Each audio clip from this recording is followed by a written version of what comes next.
This young lady can do it all. Broadway, a tremendous soul singer, actress, jazz singer, songwriter. On Saturday, September 14th, she brings her entire catalog to the Kent stage. For ClevelandRockandRoll.com, we welcome Morgan James. Hello there, Morgan. Hi there. Morgan, I'm serious when I ask you this question. What can't you do?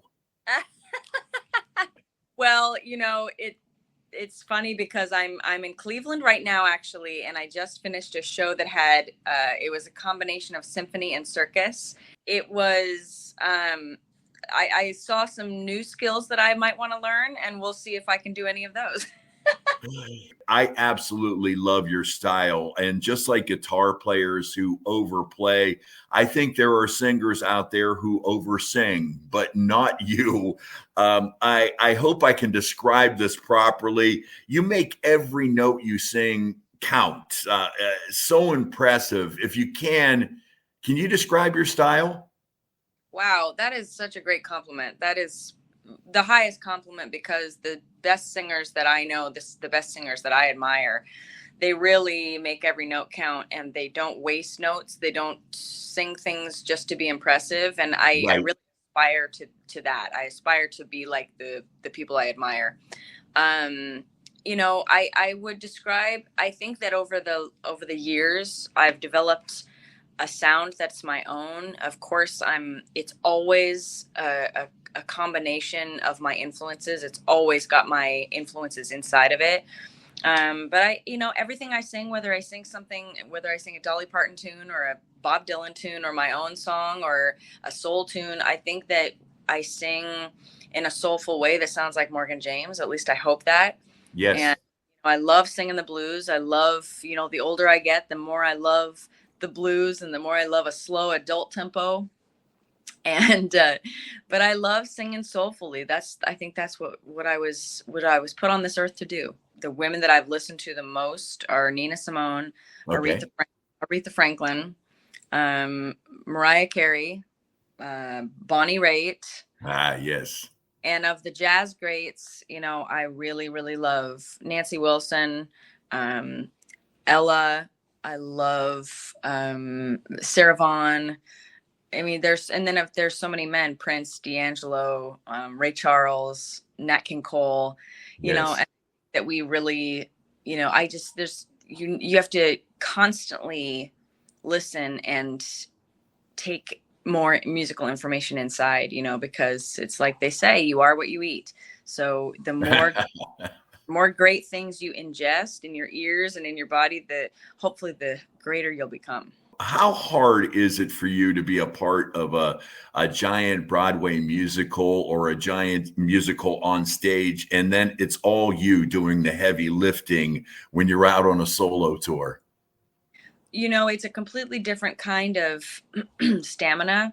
Being in Broadway shows really taught me a lot about consistency and hard work, determination, stamina. Just getting through 8 shows a week is very, very difficult.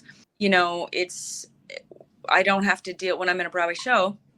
I'm not dealing with any of the logistics. I'm not dealing with anybody else's problems.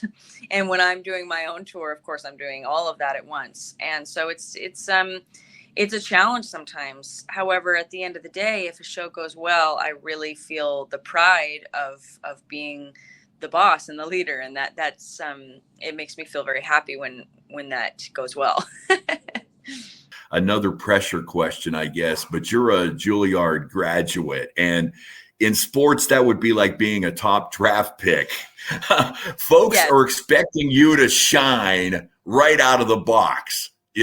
Everybody probably said, oh, this girl must be a star. There's got to be a lot of pressure on someone. I think that it took me a long time to find my footing and to get success and to even get work. And so when I first graduated from Juilliard, I think there was a tremendous pressure that, automatically this will happen and that will happen and things will doors will automatically open. And it doesn't always happen that way, and it took me a long time to find my audience and to find my sound. And it even took me a long time to even get my first Broadway show. And I think that it's important to remember that the path is long, and everybody's path is so different, and Sure. dreams don't have deadlines. Dreams just, I've achieved so many of the incredible dreams I had, and I had to make new ones, and that is such a gift, in life. And but yeah, I think people have expectations for what you're going to do, and I think people have expectations for what success looks like, and success looks different for each person. A lot of people say, I hear all the time things like, why aren't you more famous, or why aren't you this, why aren't you that? And I know that they have good intentions when they say it, and I know that what they mean is, you are so talented to me that I wish more people knew you. And I try to take it with that spirit, but I also have to remember that not everybody wants fame, not everybody wants to be followed around, and I have a certain level of privacy in my life that I cherish, and I also have incredible fans that follow me all over the world. So I have such a lucky and blessed career, and so I just really try to look at all the good that I have, instead of saying, why don't I have this, why don't I have that? Yeah. Hey, give us a little teaser of what you'll be bringing to the Kent stage. Oh man, we love playing at Kent stage. I know you do. My third or fourth time, and I love playing in college towns that have such a vibe and have such a history of loving the arts and loving music. And I'm thankful to have a great fan base in Ohio. And we're bringing, we have a brand new live album out. It came out last week, and we recorded it live in Austin, Texas. And it's a real great representation of our live show, and that means we got to start adding some new stuff back in the set. So we're going to actually, in Kent is going to be the first time we're going to start adding some new stuff, and we're going to be adding some stuff from my other albums that I haven't played in years. So I think it's going to be a really, really fun show. Very, very cool. And where did you record it in Austin? Got to be Antone's. Got to be Antone's, baby. Yeah, nice. Yeah, baby. Yeah, very nice. Like, for the rest of the year, what's on tap for you? I look at your website. I see, like Polestar, you're busy with a tour.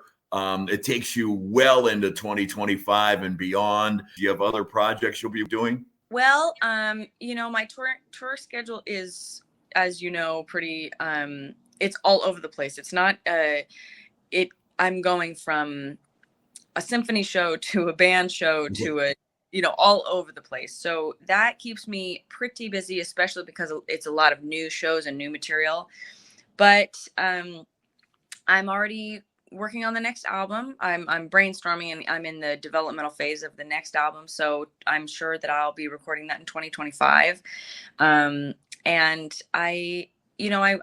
I'm lucky to be a performer that's working so much. So now what I do is I start to plan, when do I rest? Yeah, that's good. It used to be that I didn't have anything to do. So I was really trying to plan, when will I work? And now I look, and I really try to plan, when do I rest? I'm excited for so many incredible shows. We're going on the Chris Bodie cruise in February with an amazing lineup of artists. And hopefully I just keep singing. Get your tickets right now, ladies and gentlemen, boys and girls. KentStage.org is the place to go. Her name is Morgan James. September 14th at the Kent Stage. Morgan, continued success, and I thank you for your time. Oh, thanks for having me, and we'll see you at Kent Stage on the 14th.